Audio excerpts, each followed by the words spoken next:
नमस्कार. मी पूजा पहाडे, reiki grandmaster, मध्ये reiki grandmaster आणि angel therapist. Prisha divine healing centre मध्ये तुम्हा सर्वांचं मनापासून खूप खूप स्वागत आहे. Welcome welcome you all. कसे आहात सगळे? कसे आहात सगळे? छान. गुड. आज आपण रेकी म्हणजे काय आणि रेकीची 5 तत्व जाणून घेणार आहोत. रेकी म्हणजे काय आणि आपण काय शिकत आहोत हे तुम्हा सगळ्यांना माहिती असणं गरजेचे आहे. ओके, कुणाला माहिती आहे रेकी म्हणजे काय? कुणी सांगू शकेल रेकी म्हणजे काय? Please hand rise. ओके, ठीक आहे, मी सांगते. छान, मस्त, व्हेरी गुड. रे, जपानी भाषेमध्ये रे म्हणजे सर्वव्यापी आणि की म्हणजे जीवनशक्ती. सर्वव्यापी जीवनशक्ती असं रेकीचं.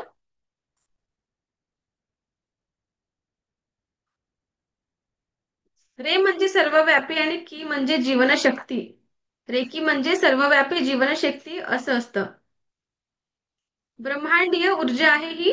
आपण हिला शिकणार आहोत. तर कुणी कुणी ऐकलेलं आहे की रेकी करून एखाद्या जागेची म्हणजे जर चोरी करायची असली तर रेकी करून चोरी करण्यात आलेली आहे असं कुणी कुणी ऐकलेलं असणार.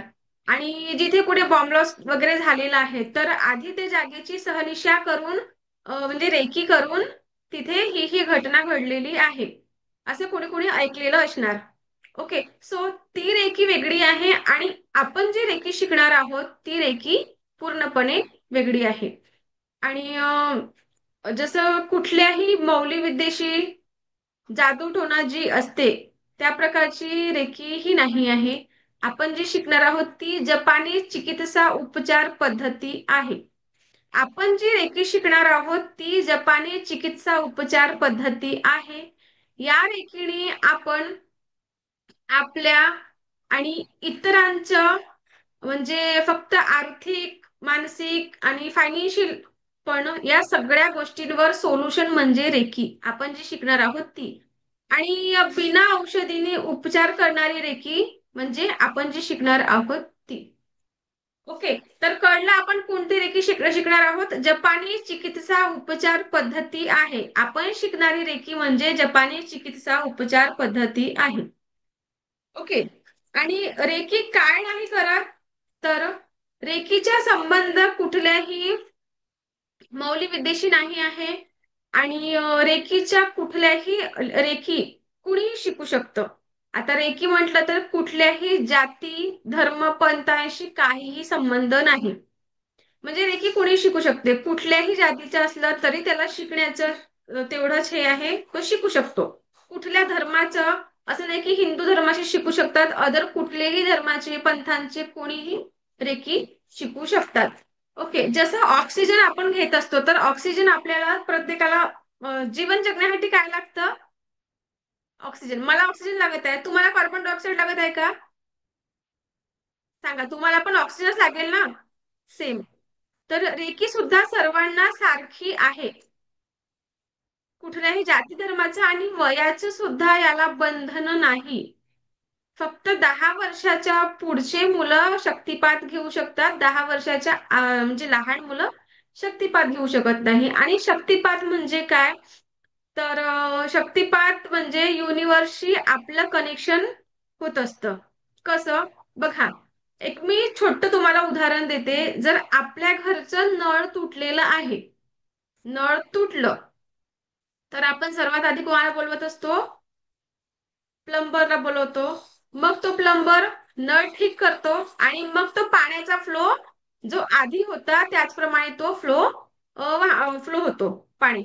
ओके, सो ही रेकी पण आपल्या म्हणजे ही जी ऊर्जा चिकित्सा पद्धत आहे, जी एनर्जी आहे, ही एनर्जी म्हणजे ही ऊर्जा आपल्याला आधीपासून होती पण आपण तिच्यावर कार्य नाही केलं म्हणून ही कुठेतरी तुमच्या आतमध्ये ही ऊर्जा दबलेली आहे. ठीक आहे. जसं बघा, आधीच्या काळामध्ये तुम्ही ऐकलेलं असणार की कृष्णांच्या स्पर्शाने आणि रामाच्या स्पर्शाने बघा ती दगड स्वरूपी अहिल्या होती, ती पुन्हा जीवित झाली जशी ती आधी होती. ग्रंथांमध्ये ऐकलेलं असणार किंवा वाचलेलं असणार. तर त्यांनी फक्त हस्तस्पर्श केलं, त्यांनी त्यांच्या हाताने फक्त स्पर्शामुळे तिला, जी अहिल्या होती दगड स्वरूपी, तिला जे आधीचे जे रूप होतं ते तिला मिळालं. म्हणजे फक्त ही आपल्या हातामध्ये सुद्धा आधीपासून ही ऊर्जा आहे, पण तिला आपण कधी वापरली नाही, म्हणून ती आपल्या आतमध्ये दबलेली आहे. बघा, आता फोन आहे आपला, फोन मध्ये रिचार्ज केलेला नाही, पण तो सुरू असतो ना. फोन मध्ये जेव्हा तुम्ही रिचार्ज करू नका, पण फोन काय असतो, सुरू असतो. बंद पडतो का तो? नाही. त्याचप्रमाणे शक्तिपात हा त्याचा एक आहे की तुमचं कनेक्शन जे आधी म्हणजे जे दबलेलं आहे, जे एनर्जी तुमच्यामध्ये फ्लो होत नाही आहे, जी, तर ते कनेक्शन म्हणजेच शक्तिपात. ओके. आणि तुम्ही हे 5 दिवसाचे क्लासेस केले, समजा हे 5 दिवस तुम्ही क्लास केलं आणि शक्तिपातच घेतलं नाही, तर या क्लासचा काहीही अर्थ होणार नाही. म्हणजे जसं आपण शाळेत जातो आहे, वर्षभर शाळा शिकलो आणि एक्झामच दिली नाही, तर आपला फायदा होणार आहे काय? आपण एक्झामच नाही दिली तर फायदा होणार का? नाही. ठीक आहे. तर त्याचप्रमाणे शक्तिपात सुद्धा याचं एक एक्झाम समजू शकता तुम्ही. म्हणजे तुम्हाला त्या एनर्जीज अनुभवायला मिळतात. आणि तुम्ही फक्त तुमच्या अफर्मेशन्सनी, बघा, जर आपला शक्तिपात आहे उद्या, उद्या सकाळी हा शक्तिपात असतो म्हणजे मॉर्निंगला, तर या शक्तिपात झाल्यानंतर तुमची ऊर्जा जी आहे ती 10% वाढत असते. आणि त्या शक्तिपातानंतर, सॉरी, शक्तिपातानंतर तुम्ही फक्त तुमच्या अफर्मेशननी तुमच्या या पाण्याला चव म्हणजे तुम्हाला हवी तशी तुम्ही देऊ शकता. म्हणजे फक्त तुमच्या अफर्मेशननी switch on your video, Chakradhar, Sarla, Rajshree, Madhuri, Realme, Rita, Gita Patre, please switch on your video. समोर असे दिसले की मलाही शिकवायला खूप छान आनंद होतो आणि बरं वाटतं की कोणीतरी असं छान ऐकत आहे म्हणून. ओके. असं मधातच होते. काय म्हणत होती मी? काय सांगत होती? हा. तर शक्तिपात घेणं हे अच्छा, चक्रधर कामात आहे. It's okay. तुम्ही स्विच ऑफ म्हणजे ऑफ करू शकता तुमचा व्हिडिओ. गुड. बघा किती म्हणजे समजदार आहेत की त्यांना म्हटल्याबरोबर त्यांनी चक्रधर सरांनी व्हिडिओ ऑन केला, काम करत असताना सुद्धा. शिका काहीतरी त्यांच्याकडून.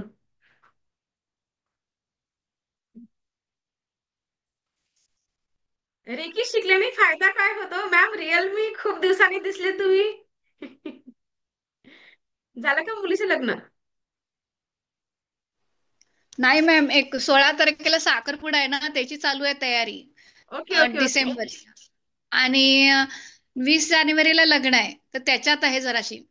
मग ठीक आहे. आज म्हटलं दिसलं मेसेज, तर म्हटलं चला आज जॉईन करू असं. ठीक आहे. ओके. तर रेकी शिकल्याने काय फायदा होणार आहे तुम्हाला? रेकी शिकल्याने फायदा, आता तुम्हाला वाटेल की आम्ही रेकी शिकू, पण आम्हाला त्याच्याने काय फायदा होणार आहे? आत्ताच्या काळातले आपण खूप जास्त हुशार आहोत. आहोत ना? खूप जास्त हुशार, की याच्याने आम्हाला फायदा होईल तरच आम्ही शिकू, अदरवाईज आम्ही शिकणार नाही. मग आधी आपण त्याचा फायदा बघत असतो, हे काय. तर रेकी शिकल्याने तुम्हाला फायदा काय होणार आहे? तुम्ही बिना औषधीने उपचार करायला शिकणार आहात. ठीक आहे. विचार करा की बिना औषधीने उपचार कसं होईल? विचार केला की बिना औषधीने उपचार कसं होईल का? कधी डोक्यामध्ये आलं तुमच्या? नाही. पण रेकीने आपण बिना औषधीने उपचार करू शकतो.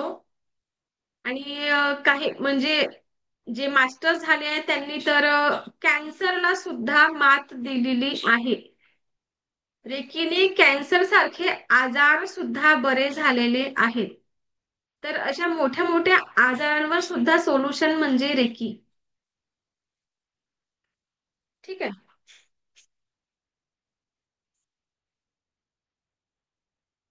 आपण आधी रेकीचे 5 तत्व बघणार आहोत.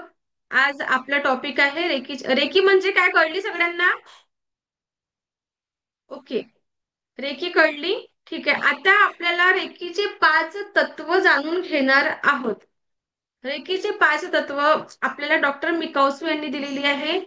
ज्यांनी रेकी डिस्कवर केली, म्हणजे ही ऊर्जा आपण जेव्हा रेकीचा इतिहास जाणू तेव्हा आपण रेकीचे इतिहास उद्या जाणू, पण त्याआधी आपण रेकीचे 5 तत्व जाणून घेणार आहोत.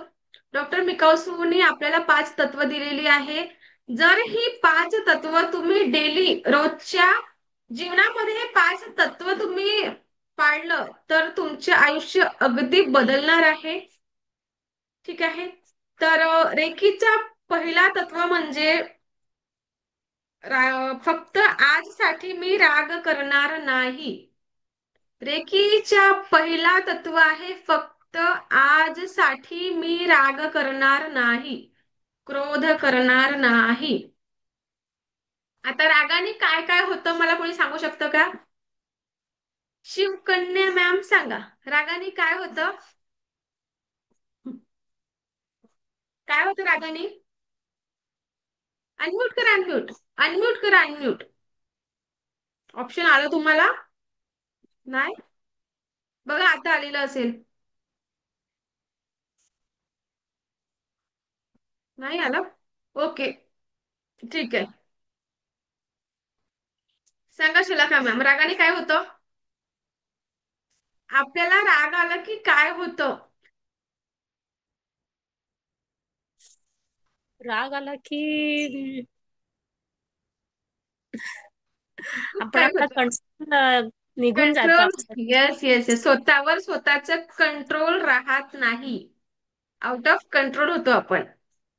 राईट. आणि स्वतःवर कंट्रोल नाही राहिलं तर खूप काही घडून जातं. आता मी तुम्हाला एक छोटीशी स्टोरी सांगणार आहे. ती स्टोरी फक्त ऐकण्यासाठी नाही आहे, ती सत्य घटना आहे, म्हणजे घडलेली घटना आहे. तर तुम्ही विचार करा की त्या रागामुळे काय होतं. ठीक आहे. एक थोडं जे कामात असेल त्यांनी सुद्धा असं थोडं एक ऐकायचं की या रागामुळे आपल्या आपल्या जीवनामध्ये काय होतं. तर एक कहाणी आहे रागाची साणशी. नाव आहे रागाची साणशी. अ कुठे आहेत एक व्हॉलेंटियर? हा, बबिता मॅम सांगा, जर छोटे मुलं शाळेतून आले ते आधी कुणाला शोधत असतात, कुणाला शोधत घरी येतात? बबिता मॅम. आईला. आईला आईला. शोधतात ना छोटे मुलं? हो. सर्वप्रथम आपल्या आईला शोधत येतात. तर असंच एक लहान मुलगा आपल्या आईला शोधत शाळेतून आला आणि आपल्या आईला शोधत तो घरात गेला. आणि धावता धावता त्याच्या आईने एक काचेच्या ग्लासाचं सेट आणलेलं होतं आणि तो ठेवलेला होता. मुलगा घरात आला, धावता धावता त्याचा धक्का त्या काचेच्या ग्लासांना लागलं आणि ते ग्लास खाली पडले. आई भांडी घासत होती. त्या मुलाची आई भांडी घासत होती. तिला त्या काचेचे ग्लास फुटण्याचा आवाज आला आणि ती तशीच तिथून आली. तिच्या हातामध्ये सांडशी होती आणि तिला ते नवीन सेट होते, तर तिला खूप दुःख झालं की मी नवीन सेट आणलेला होता तो फुटला. ठीक आहे. तो फुटला आणि तिच्या हातामध्ये जी सांडशी होती ती तिने मुलाच्या दिशेने भिरकावली आणि ती सांडशी तिच्या मुलाच्या डोळ्यावर जाऊन लागली. तिला खूप राग आलेलं होतं कारण तिच्या नवीन सेट फुटलेला होता ग्लासचं, काचेचा, म्हणून तिला राग आला आणि ती रागावर कंट्रोल न करता आल्यामुळे तिची ती सांडशी डोळ्यावर लागली मुलाच्या आणि तो एका डोळ्याने आंधळा झाला. त्यांनी आपला एक डोळा कायमस्वरूपी गमावलेला होता. त्या छोट्या मुलांनी एक डोळा त्याचा गमावला. आता त्या आईला स्वतःच मुलाला आंधळ बनवायचं होतं का? कोणती आई आपल्या मुलाला आंधळ बनवणार आहे का? विचार करा. पण हे का बरं घडलं? तर तिचं स्वतःवर कंट्रोल नाही आहे. कंट्रोल न असल्यामुळे म्हणजे तिच्या हाताने ही घटना घडून गेली. जर तिने स्वतःच्या रागावर कंट्रोल केलं असतं तर ही घटना घडली असती काय? नाही. पण त्याचा परिणाम, घटना घडून गेली पण त्याचा परिणाम किती मोठं की तिचा मुलगा आंधळा झाला. तिला ही आयुष्यभर खंत राहील की तिच्यामुळे तो मुलगा आंधळा झाला. काय मग रागावर कंट्रोल न केल्यामुळे काय काय घडू शकतात, आलं तुमच्या लक्षात? अशीच एक अमरावतीला घडलेली घटना आहे. अमरावतीला घडलेली घटना आहे. एक कुटुंब होतं छान. त्यांना दोन मुले होती आणि नवरा बायको, दोन असे पती पत्नी आणि त्यांची मुलं. पती ऑफिसला गेला आणि पत्नी नेहमीप्रमाणे जी घरचे काम करत होती, स्वयंपाक, झाडू, पोछा, भांडे, जे घरचे जे काम असतात ती करत होती. आणि जेव्हा संध्याकाळी पती घरी आलेला, तिने स्वयंपाक केलेला होता आणि त्या कुटुंबाचा नियम होतं की सर्वांनी सोबत जेवण करायचं. त्या कुटुंबाचा नियम होतं की सगळ्यांनी असं सोबत बसून जेवण करायचं. सोबत बसल्याने कम्युनिकेशन वगैरे पण खूप छान होतं. म्हणजे आपण, ठीक आहे, तर ते सोबत बसले जेवायला, जेवण करायला घेतलं. पत्नीने ताट वाढले सगळ्यांसाठी. आता त्या दिवशी होऊ शकते की त्यांच्या मिस्टरांना ऑफिसचा ताण असेल, ऑफिसचा म्हणा किंवा बाहेरचा असेल, कुठला तरी असेल. ते जेवायला बसले आणि भाजीमध्ये तिखट मीठ काय कमी झालं, काय जास्त झालं, काहीतरी झालं, जेवणामध्ये कमी जास्त झालं. आणि त्या पतीने पत्नीला विचारलं की तुला जेवण बनवता येत नाही? तिने म्हटलं की मी आजच जेवण बनवत आहे का? मी तर रोज जेवण बनवते. होऊ शकतं कधी. मग जसं भांड्याला भांडा वाजतो आणि मोठा आवाज होतो, तसंच त्यांचा वाद वाद वाढत वाढत गेला. वाद इतका वाढला, त्यांनी ताट फेकून दिलं पतीने आणि या हाताने आपल्या पत्नीच्या गळा दाबला आणि त्याची पत्नी तिथेच देवाघरी गेली. पत्नीचा मृत्यू झाला. जेव्हा पतीला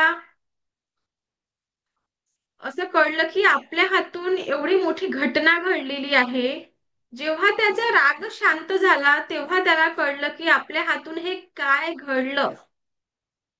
तेव्हा त्यांनी स्वतःच पोलिसांना फोन केला आणि सरेंडर केलं.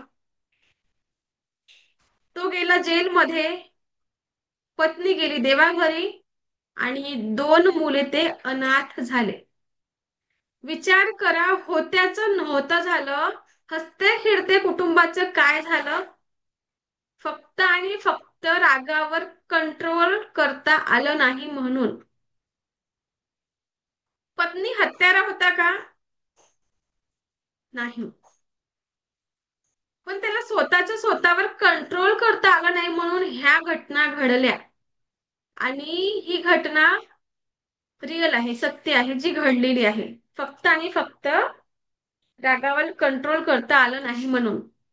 मला सांगा, आजपासून हा नियम कोण संकल्प घेणार आहे की मी आजसाठी, फक्त आजसाठी मी राग करणार नाही? घेणार आहे इथून पुढे संकल्प की मी आजसाठी राग करणार नाही?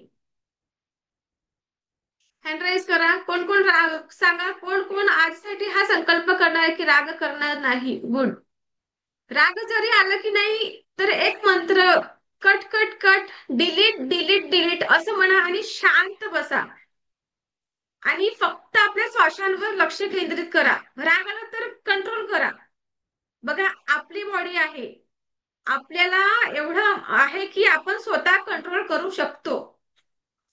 पण आपण काय केलेलं आहे, आपल्या आयुष्याची चाबी दुसऱ्यांना दिलेली आहे, दुसऱ्यांच्या हातात दिलेली आहे.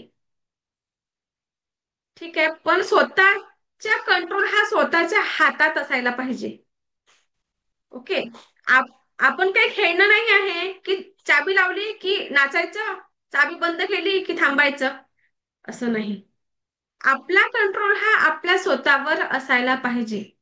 सो फक्त आजसाठी मी राग करणार नाही, असं संकल्प करणार आजपासून सगळ्यांनी करायचं. आणि दुसरं आहे, फक्त आजसाठी मी चिंता करणार नाही. फक्त आजसाठी मी चिंता करणार नाही. बघा, चिंता ही चितेप्रमाणे असते. बरोबर आहे?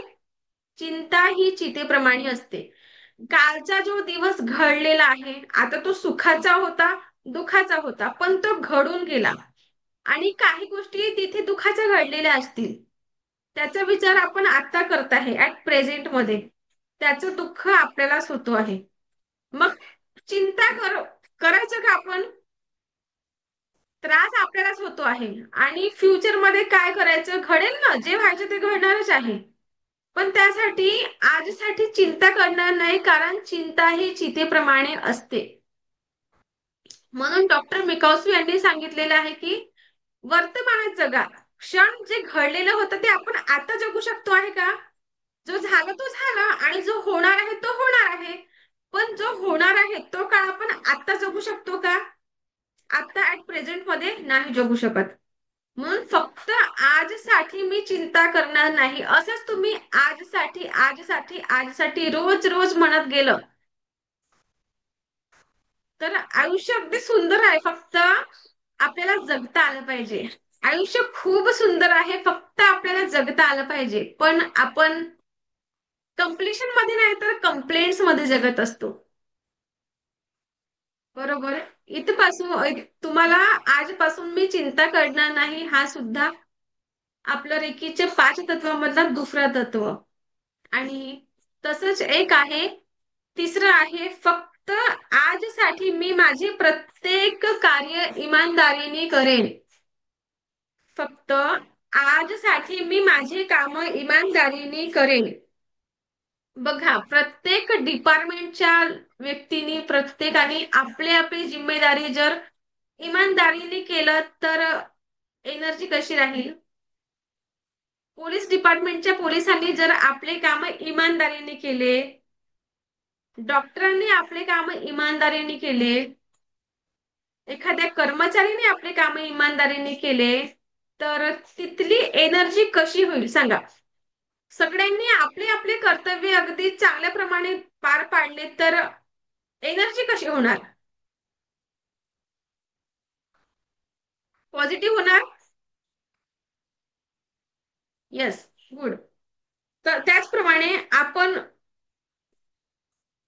जेवण बनवतो.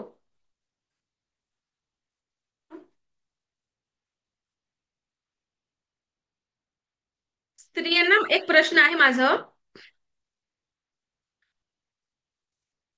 प्रवीणा मॅम, अनम्यूट करा. माझे एक प्रश्न आहे, सगळ्या स्त्रियांसाठी आहे. तुमची इच्छा नसली, अरे उठून गेले का? कुठे गेल्या? ओके, बबिता मॅम, अनम्यूट करा. जर आपली इच्छा नसली जेवण बनवायची, तर तो जेवण कसं बनेल? जेवण खराब बनवायची इच्छा नसली खराब तर बनणार. जेवण कसं बनणार? खराब टेस्टलेस. बनेल. छान टेस्ट बनणार नाही येत. नाही. येस. तसंच त्याचप्रमाणे बाकीचे कामं जर आपली इच्छा नसली तर आपण केलं तर ते कामं सुद्धा व्यवस्थित पार पडत नाही.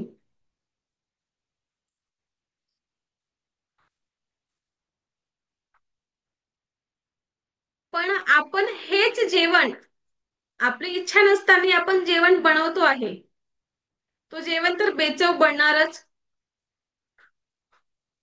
आणि आपण मग आपल्याला असं वाटेल की इच्छा नाही आहे तर आपण बाहेरून ऑर्डर करत असतो जेवण. आपली इच्छा नाही आहे म्हणून आपण जेवण बाहेरून ऑर्डर करत असतो. आणि जो जेवण बनवायला तुम्हाला 1 ते 1.5 तास लागतो आहे,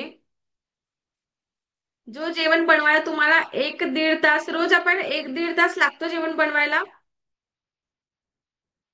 आणि आपण तोच जेवण ऑर्डर केलं की 10 ते 15 किंवा 15 ते 20 मिनिटांमध्ये तो जेवण आपल्या घरी पोहोचतो.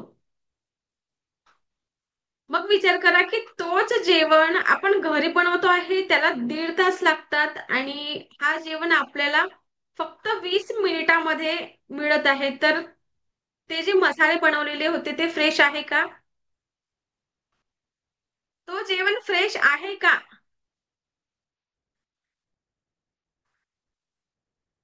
माझा आवाज येतो आहे का तुम्हाला? थम्स अप करा असं. नेटवर्क प्रॉब्लेम आहे. ओके ओके, थोडा नेटवर्क इश्यू दाखवत आहे इथे. ओके. आपण तोच जेवण बाहेरून ऑर्डर करत आहोत आणि 20 मिनिटामध्ये आपल्या घरी आलेलं जेवण, ते मसाले कधीपासून बनवलेले होते, ते भाज्या कशी कधीच्या चिरलेल्या होत्या, आणि तो जेवण आपण खूप छान वाह करून जेवत आहोत. पण त्याच्याने आजार निर्माण होत आहेत आपल्याला. आज कळत नाही, पण ते कालांतराने सगळ्या आजारांचं कारण काय असतं तर जेवण. जर जेवण तुम्ही फ्रेश करत आहात तर तुम्हाला कुठलाही आजार होणार नाही. ठीक आहे. तर इमानदारीने तुम्हाला स्वयंपाक करायचे आहे, आणि जर कंटाळाच आलेला आहे तर पंचपक्वान्न नका बनवू. खूप 2-3 भाज्या नका बनवू. फक्त खिचडी द्या. खिचडी बनवा आणि खिचडी खाऊ घाला. कारण स्त्रियांच्या हातामध्ये परिवाराचं सर्व परिवार तुमच्या हातचं जेवण जेवतात, आणि त्या जेवणामुळे त्या सगळ्या पॉझिटिव्ह एनर्जीने जर तू जेवण बनवलं तर सगळ्या घरच्या सगळ्या सदस्यांपर्यंत पॉझिटिव्ह एनर्जी पोहोचणार आहे. अन्यथा ती एनर्जी कशी राहणार आहे, जो जेवण बनवतोय त्याची एनर्जी कशी आहे ही नाही माहिती आपल्याला. म्हणून जेवण हा घरचं द्या. एखादी वेळा होऊ शकतं आपल्याला आवड लागली तर ठीक आहे, पण नेहमी नेहमी जेवणाचं हे बाहेरचं जेवण ऑर्डर करू नका. आणि सर्वांनी आपले काम इमानदारीने करा. त्याला काम म्हणून नाही तर जिम्मेदारी म्हणून करा. प्रत्येक गोष्टीला काम म्हणून नाही करायचे, तर ही आपली जिम्मेदारी आहे. आपली ही जिम्मेदारी आहे, म्हणून आपल्याला करायचं आहे. तर रेकीचं तिसरं तत्व आपल्याला सांगते की आपण आपले काम इमानदारीने करायचे. ओके. आणि चौथा तत्व आपलं आहे, मी माझे माता पिता आणि मोठ्यांचा आदर करेन. कुणाकडे मोठे आहेत सांगा? कुणाच्या घरी मोठे व्यक्ती आहेत? हा नेटवर्क इश्यू का बरं दाखवते माझा? नेटवर्क इश्यू आहे कशाला का मॅम? माझा आवाज येतोय? थांबलं का? थोडं थोडं स्टॉप होतोय का? स्टॉप नाही होत आहे का? सचिन परदेशी, सुवर्ण मॅम बोला. एक मिनिट. स्टॉप होतंय होतोय. होतंय. थोडा थोडा मध्ये मध्ये.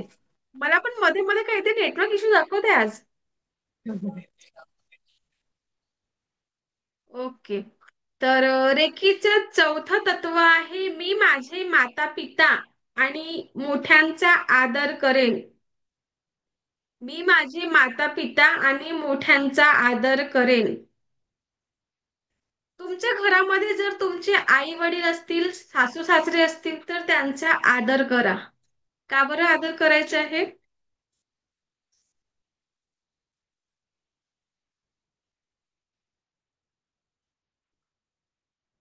मला असं काय नेटवर्क प्रॉब्लेम दाखवते काही कळत नाही.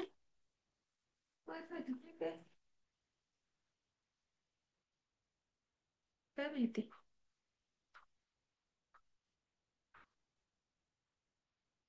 बघा, सगळ्यांचे घरी मोठे असणार, आणि जर तुमच्या सोबत जर तुमचे आई बाबा नाही राहत आहेत, गावी राहत असतील किंवा सासू सासरे राहत असतील गावी, तर त्यांना फक्त एक फोन करा.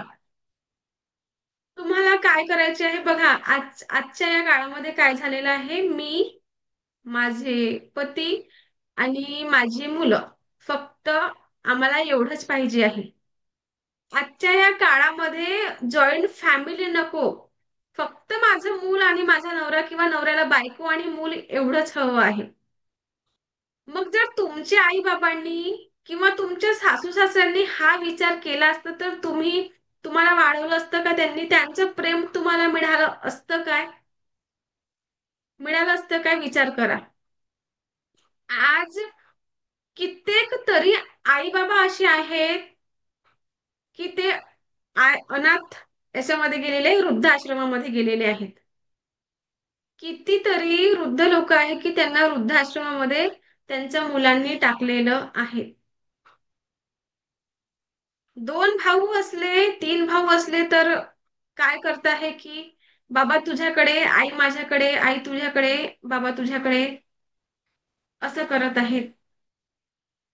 जेव्हा तुम्ही लहान होता तेव्हा आधीच्या काळात 4-4, 5-5 मुलं होते त्यांना, त्यांनी हा विचार केला का की मी एकाचे करते दुसऱ्याचे करत नाही, दुसऱ्याचे करते तिसऱ्याचे करत नाही.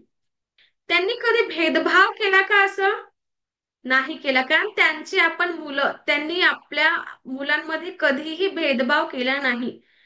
आणि आता काय, लग्न झाल्यावर बायको आली की आई बाबांचं करणं होत नाही, आई बाबांना विसरून जातात. आणि त्यांची जिम्मेदारी आहे, अरे तू, आपली जिम्मेदारी आहे की ते वृद्ध आहे त्यांना आपण त्यांची काठी बनलो पाहिजे म्हणून.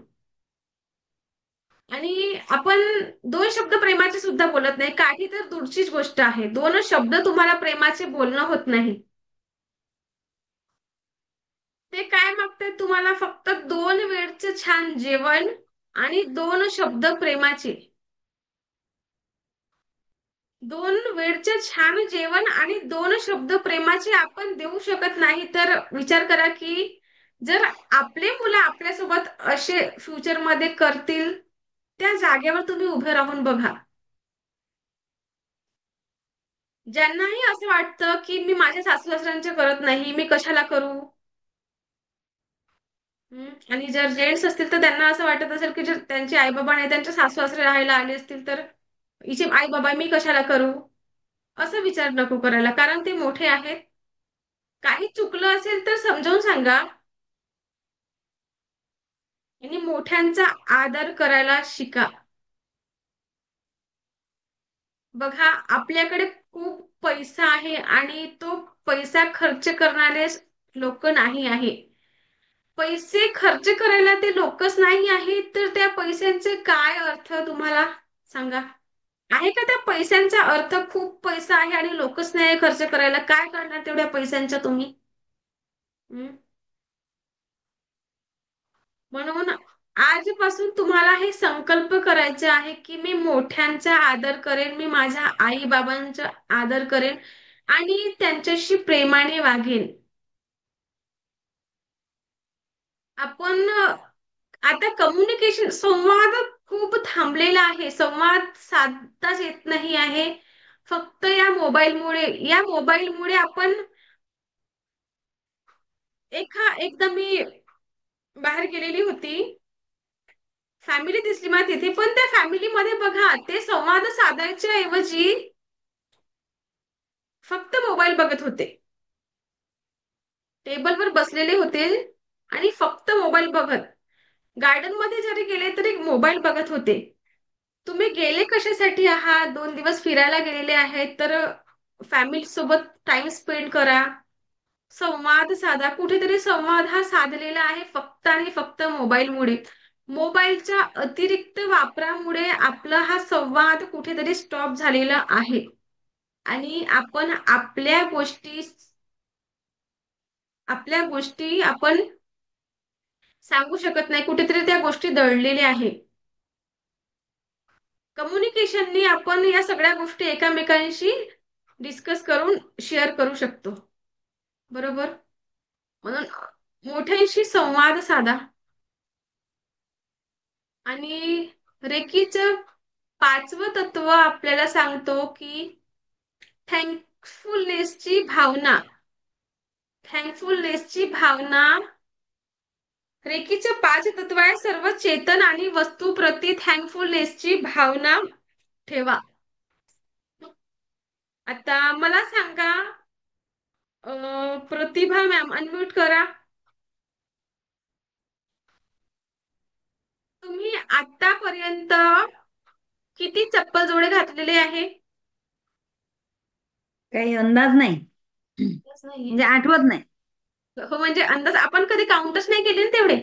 नाही. आपण चप्पल जोडे किती घातलेले ते काउंटच नाही केले, सगळ्यांनी नाही केलेले आहे. पण त्या चप्पल जोड्यांना कधीतरी तुम्ही थँक्यू म्हटलं आहे का? आठवतं तुम्हाला? नाही. नाही.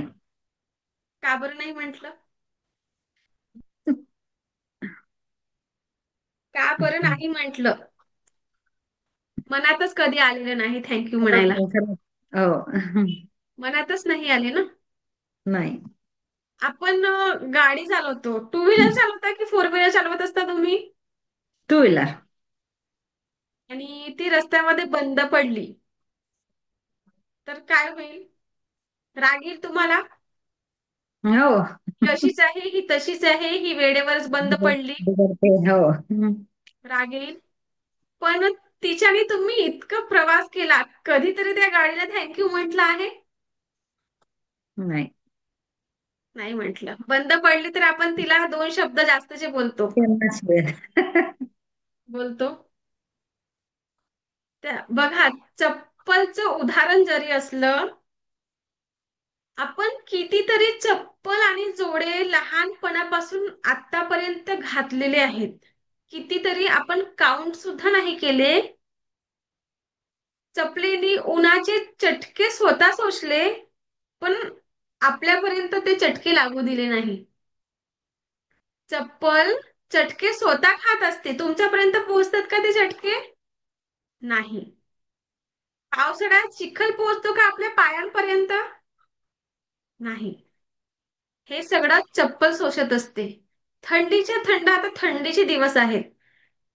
आपण बिना चपलीने बाहेर चालतो काय? चप्पल घालून चालतो. मग थंडीचा थंडवा, उन्हाचे चटके आणि पावसाळ्याचा चिखल ती चप्पल एकटी सोसते. आणि काटे जरी असले की नाही, रस्त्या वाट्याने काटे जरी असले तर ती स्वतः काटे काटे तिच्यामध्ये रुततात. ती आपल्या पायांपर्यंत कधी पोहोचू देत नाही. आणि तिच्या स्मरणशक्तीपेक्षा जास्त जर असला तेव्हाच तो काटा तुमच्या पायांपर्यंत पोहोचते.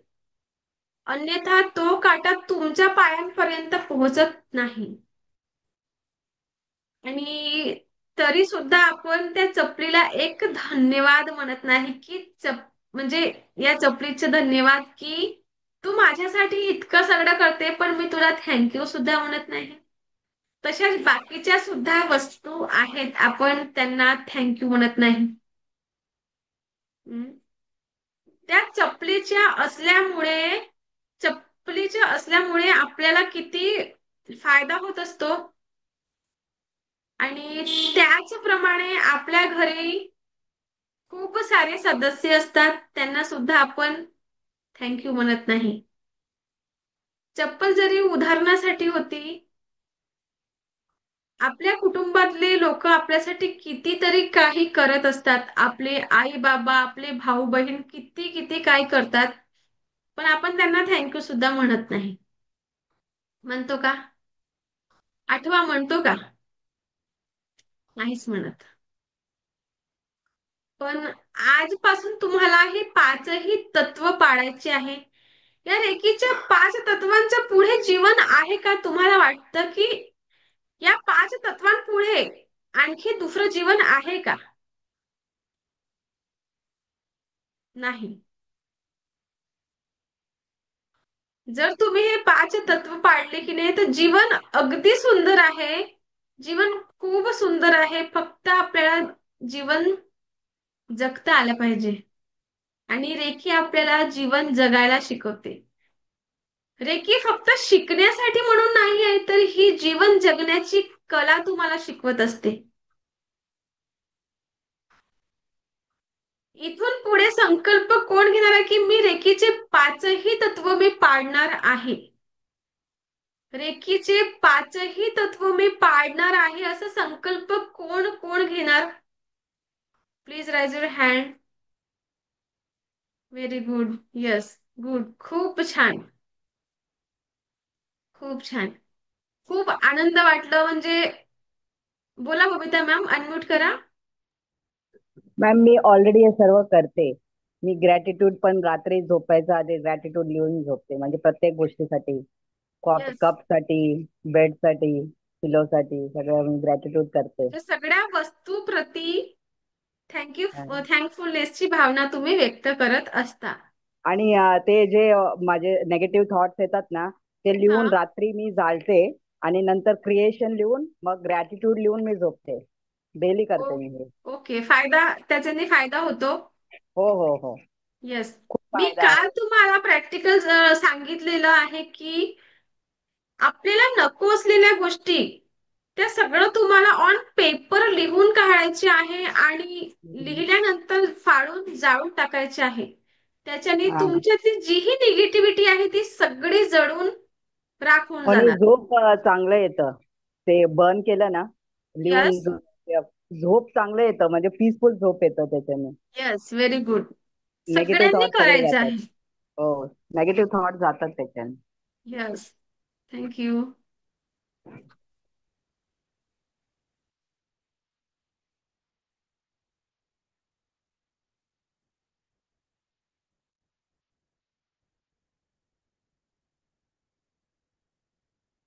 आपण थोडक्यात रेकीचा इतिहास जाणून घेऊयात. ठीक आहे, जे आता आपल्याला खूप 15 मिनिटं बाकी आहे. जेवढं होईल तेवढं, आणि बाकीचे राहिलं ते आपण उद्या घेऊ. रेकीचा इतिहास. डॉक्टर मिकावसू यांनी आपल्याला रेकी दिलेली. डॉक्टर मिकावसू नाव ऐकलेलं आहे सगळ्यांनी? ऐकलेलं आहे. ओके, कोण आहे हे? सांगा शलाका मॅम, डॉक्टर मिकावसू कोण आहेत? ज्यांनी रेकीचा शोध लावला, म्हणजे यस, रेकी पहिले आणली ज्यांनी. गुड. रेकी डिस्कवर केली ते आपले डॉक्टर मिकावसुई. तर रेकी डॉक्टर मिकावसुई हे पीएचडी झालेले होते. आणि जपानमध्ये एका विद्यापीठामध्ये ते प्राध्यापक होते. आणि जेव्हा ते शिकवत असताना एका मुलांनी त्यांना एक प्रश्न केला. तिथल्या एका मुलाने त्यांना प्रश्न केलं की अशी कुठली एनर्जी आहे काय की जी सगळ्या दुःखांचं निवारण करेल? अशी कुठली एनर्जी आहे काय की जी ती सगळ्या दुःखांचं निवारण करेल? तर डॉक्टर मिकाउसू यांना माहिती होतं की असं ही एनर्जी आहे, ही ऊर्जा आहे. त्यांनी याचा शोध घेतला. त्यांना माहिती होती की ही आहे, पण वापरायची कशी, अजून भरपूर प्रश्न त्यांच्या मनामध्ये होते. मग 12 वर्ष बघा, रामाचा वनवास किती होता, किती वर्षाचा होता? 14. किती वर्षाचा होता? आणि तसंच, येस, गुड. 14 वर्ष रामाने वनवास केला. सॉरी, रामाचा वनवास हा 14 वर्ष चालला. आणि गौतम बुद्धांनी 12 वर्ष या प्रश्नाच्या उत्तर शोधण्यात घालवली. गौतम बुद्धांनी 12 वर्ष या प्रश्नाचे उत्तर शोधण्यात घालवली. सुख म्हणजे काय? 2 पार्टिसिपंट हँड रेज. शिवकन्या कुठे गेल्या? हा, बोला मॅम, बोला, अनम्यूट करा. शिवकन्या, अनम्यूट करा, अनम्यूट. हँड रेज केलं तुम्ही? अनम्यूट होत नाही का? बघा, तुम्हाला ऑप्शन आलेलं असेल. आलं? आलं काय? बघा, आता बघा, आता नाही. आवाज देते, काय म्हणताय तुम्ही? बोला, मेसेज करा, मेसेज. पण पण होतो ना, बघा ना, एक ऑप्शन आलं असणार तिथे.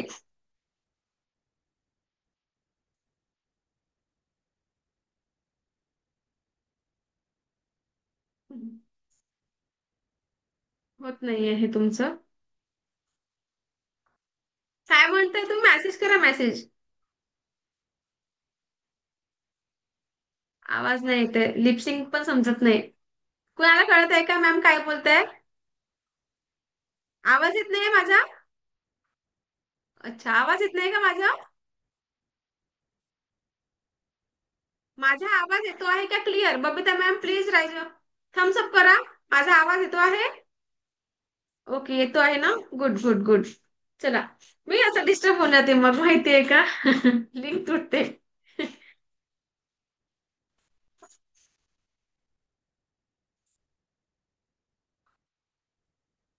राजश्री मॅम बोला. येतोय मॅम आवाज. येतोय ना? ओके. डॉक्टर मिकाउसी यांनी ही रेकी रिडिस्कवर केली. त्यांना माहिती होतं की ही एनर्जी आहे, पण ती वापरायची कशी? ठीक आहे.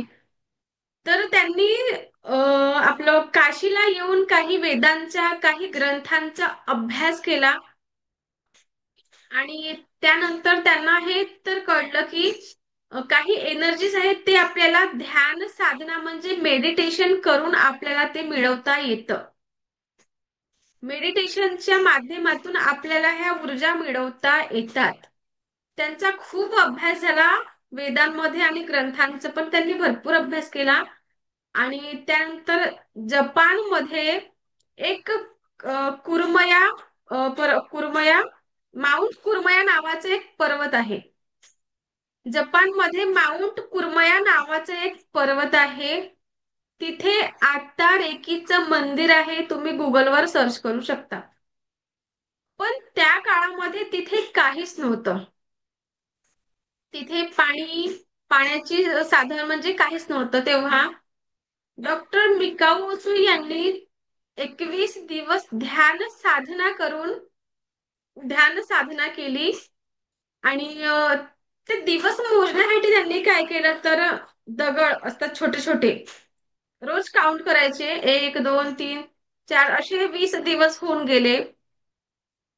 20 दिवस झाल्यानंतर ते हताश झाले की मी एवढ्या दिवसापासून ध्यान करतो आहे, पण मला अजून ह्या ऊर्जा का बरं जाणवत नाही? स्टॉप झालं का नेटवर्क? या ऊर्जा 20 दिवस झाले ध्यान साधना करून, पण मला अजूनही या ऊर्जेचा अनुभव झालेला नाही. यामुळे डॉक्टर मिकाउसुई हताश झाले. मग 21व्या दिवशी जेव्हा ते ध्यान करायला बसले तेव्हा त्यांना काहीतरी जाणवलं आणि बलून्स त्यांना दिसले. त्या बलून्सवर जपानी भाषेमध्ये काहीतरी लिहिलेलं होतं. जपानी भाषेमध्ये काहीतरी लिहिलेलं होतं आणि त्यांना एनर्जीचा फ्लो जाणवला. म्हणजे 21 दिवस बघा, बिना अन्न पाण्याने त्यांनी ध्यान साधना केली. पाणी नाही पिलं, अन्न पण नाही खाल्लं आणि ते ध्यान साधना 21 दिवस करत होते. आणि 20व्या दिवशी ते हताश झाले, पण 21व्या दिवशी त्यांना जणू काही त्यांच्या शक्तिपात हा निसर्गाने केलेला या ऊर्जा त्यांना जाणवल्या. एक ऊर्जेचा फ्लो त्यांच्या याच्यामध्ये आलेलं असं वाटलं आणि 21 दिवस बिना अन्न पाणी ग्रहण न करता त्यांना 21व्या दिवशी फुल एनर्जेटिक वाटू लागलं. म्हणजे त्यांना असं वाटलं की या एनर्जी ज्या मी म्हणजे ग्रहण करणार, त्यांनी ते ग्रहण केल्या, त्यांच्या शक्तिपात झाला आणि त्या ऊर्जा त्यांना मिळाल्या. आता या ऊर्जा मला मिळाल्या आहेत. म्हणजे बघा, आपलं शक्तिपात झाला तेव्हा आपल्याला एक एनर्जी फ्लो आपल्यावर येतो आणि आपल्याला त्या अनुभवतात. तसंच त्यांना सुद्धा झालं. मग आता या ऊर्जा आपल्याला काही एखादी गोष्टी मिळालेली आहे तर आपल्याला बघा उत्सुकता होती की आपल्याला कुणाला तरी सांगायचं आहे म्हणून होतं. त्यांनाही तसंच. तर त्या पर्वतावरून ते धावत धावत खाली पळाले, म्हणजे खाली धावत धावत गेले. तर धावत असताना त्यांच्या पायाला ठेच लागली आणि अंगुठ्याला ठेच लागली आणि पायाच्या अंगुठ्यावरून रक्त वाहू लागलं. अंगुठ्याला रक्त वाहू लागलं आणि त्यांना वेदना होऊ लागल्या. आपल्याला कुठे लागलं तर आपलं सर्वप्रथम काय जातं त्या जागेवर? सांगा मला. चक्रधर सांगा सर. चक्रधर सर सांगा. आपल्याला कुठे लागलं तर सर्वप्रथम आपलं काय जातं त्या जागेवर? हात. ध्यान. हात जातं ना, कुठे लागलं तर ते जागेवर पहिले हात जातं. त्यांचं सुद्धा तो हात त्यांच्या अंगठ्यावर गेला. त्यांनी अंगठ्याला असं दाबलं हाताने. आपल्या या हाताने अंगठ्याला दाबलं आणि तिथेच तो रक्त थांबला. आणि ज्या वेदना त्यांना होत होत्या त्या वेदना सुद्धा थांबल्या. मग तो रेकीचा त्यांचा पहिला अनुभव. मग ते खाली उतरले आणि मग त्यांना आता भुकेची जाणीव होऊ लागली. त्यांना आता वाटलं की मला म्हणजे 21 दिवस उपाशी आपलं जरी इथे नवरात्राचा एक दिवस जरी उपवास असला तरी आपल्याला कसं वाटतं, सकाळ संध्याकाळ उपवास केल्यानंतर बघा एक आपल्याला अनइझी वाटतं. पण त्यांनी 21 दिवस बिना अन्न पाण्याने ध्यान करून सुद्धा त्यांना असं एनर्जेटिक वाटू लागलं.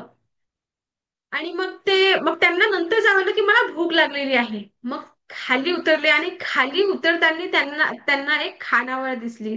तिथे ते गेले आणि त्या हॉटेल मालकाला म्हटलं की मला पोटभर अन्न द्या, मला जेवण द्या पोटभर. त्यांनी त्यांना जेवण वाढलं आणि ते जेवण करत होते. तेव्हा जेवण करत असताना डॉक्टर मिकाउसू यांची लक्ष एका मुलीकडे गेली. ती मुलगी होती डॉक्टर मिकाउसू यांची सॉरी हॉटेल मालकाची नात. डॉक्टर मिकाउसू यांची लक्ष एका मुलीकडे गेली आणि ती मुलगी लहान होती, 10-12 वर्षाची. ती मुलगी होती हॉटेल मालकाची नात. तर तिच्या चेहऱ्यावर अशा वेदना जाणवत होत्या. तिला कुठेतरी त्रास आहे बघा.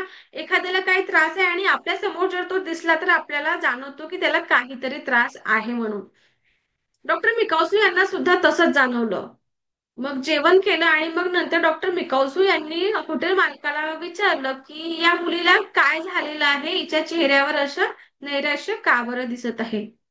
तेव्हा त्या हॉटेल मालकाने सांगितलं की हिची दाढ खूप दुखत आहे आणि हिला खूप त्रास होतो आहे आणि म्हणून तुझ्या सगळं त्रास तिच्या चेहऱ्यांवर दिसत आहे. आणि मग डॉक्टर मिकाउसू यांनी त्यांच्या हँड रब केले आणि काही मंत्र बोलून तिच्या गालांवर असं हात ठेवले. त्यांनी आधी परमिशन मागितली, हॉटेल मालकाला परमिशन मागितली की माझ्याकडे या एनर्जी मला मिळालेल्या आहेत तर मी काही करू का. तर हॉटेल मालकांनी डॉक्टर मिकाउसी यांची वय म्हणजे एजेटच होते, त्याच्यामुळे मग त्यांनाही वाटलं की आणि त्यांच्या चेहऱ्यावरचे तेज बघून तर त्यांनी ठीक आहे त्यांना परमिशन दिली. मग तेव्हा डॉक्टर मिकाउसू यांनी त्यांच्या नातीच्या गालावर असं स्पर्श करून काही हिलिंग म्हणतात त्याला, हिलिंग केली. तर एक 15 मिनिटांमध्ये त्या मुलीची दाढ दुखणं थांबली आणि तिला ज्या वेदना होत होत्या त्या सुद्धा थांबल्या. फक्त या हस्तस्पर्शाने एवढ्या वेदना ज्या होत होत्या त्या सगळ्या थांबल्या.